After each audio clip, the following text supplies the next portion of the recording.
అయ్యా 100 మంది పనివాళ్లను ఒక బుల్డోజర్ను ఆలయం దగ్గర తీసుకురా. దాన్ని పడగొట్టించాలి. ఒరే రావుడు, అబ్బాయి పెళ్ళయ్యేంత వరకు ఆగమన్నారు, అంగీకరించాను. ఇప్పటికి ఆగే ప్రసక్తి లేదు. దేవుడి జోడికెళ్తే మహాపాపం రా. దేవుడా? వాడి పేరేంటి? శివుడు.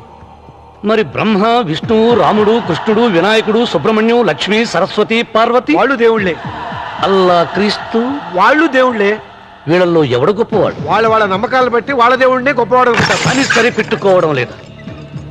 మా దేవుడు గొప్ప, మా మతం గొప్ప అని ఒకరినొకరు నరుక్కుని చూస్తున్నారు. నిజంగా దేవుడనే వాడుంటే కొంతమందికి ఎందుకు అన్నం దొరకడం లేదు? కొంతమంది చిన్న వయసులోనే విధవరాళ్ళు ఎందుకు అవుతున్నారు?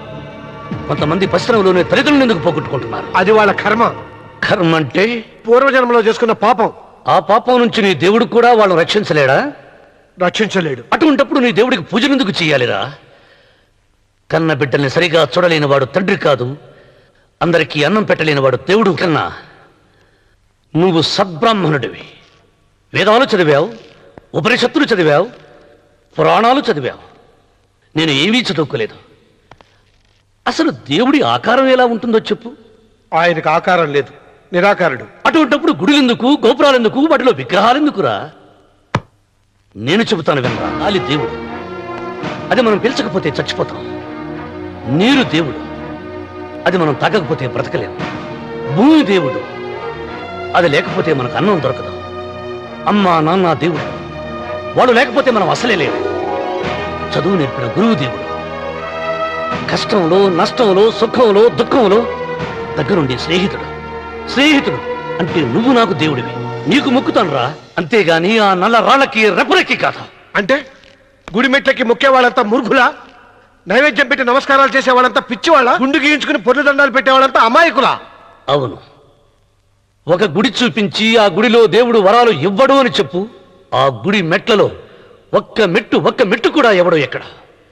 నైవేద్యం పెడతారన్నావు కదూ, ఎందుకో తెలుసా? పెట్టిన క్షీరాన్నాలు, దద్దోజనాలు, పులిహోరాలు మనం మెక్కుతామని తెలిసి, అదే దేవుడు తింటాడని తెలిస్తే శనగ చెక్క, ఒక బెల్లపు ముక్క కూడా పెట్టరా. వెంట్రుకలు ఇస్తారన్నావు కదూ, దేనికి? మళ్ళీ ములుస్తాయన్న ధైర్యంతో. గుండు గుట్టించుకున్నాక జన్మలో ఒక్క వెంట్రుక కూడా మొలవదు అని చెప్పు. ఒక్కడు కూడా గుండు గుట్టించుకోడు. ఒరే రావుడు, గీతలో శ్రీకృష్ణుడు ఏం చెప్పాడో తెలుసా? చిచి! 16,000 మంది గోపికలతో సరసం, 8 మంది పెళ్లాలతో కాపురం చేసిన కృష్ణుడు ఎలా వేల్పు? వాడు చెప్పిన గీత మన తల రాత. వెంకన్న, నా దృష్టిలో భగవంతుని పూజించే వాళ్ళు 2 రకాలు. భయంతో పూజలు చేసేవాళ్ళు, ఆశతో మొక్కేవాళ్ళు. పాపం చేశాం, ఆయనకు దండం పెట్టి చేసిన పాపాన్ని ఏదో ఒక రూపంలో హుండీలో వేసేద్దామనుకునే వాళ్ళు మొదటి రకం. మొక్కితే ఏదో దక్కుతుందని ఆశపడేవాళ్ళు 2వ రకం. నా భూమి నేను సొంతం చేసుకున్నాను కాబట్టి అది పాపం కాదా? భయం లేదు. ఏదో అయిపోవాలనే ఆశ, తపన నాకు లేదా?